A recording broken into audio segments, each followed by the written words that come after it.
Guys, এই ঠান্ডা ঠান্ডা ওয়েদারে আজকে বানাবো পকোড়া। কিসের পকোড়া জানো? এটা দেখো ভেজিটেবল পকোড়া।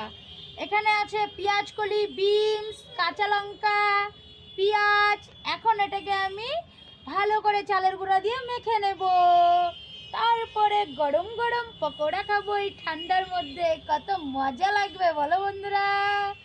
তোমরা কারা কারা পকোড়া খেতে ভালোবাসো, তাও আবার ভেজিটেবল পকোড়া?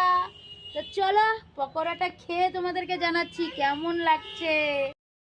রান্না করব মাছের মাথা দিয়ে বাঁধাকপি, আর আছে ভেজিটেবল পকোড়া।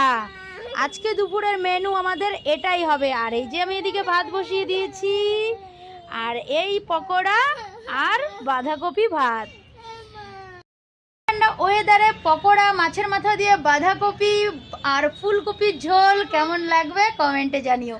টাটা।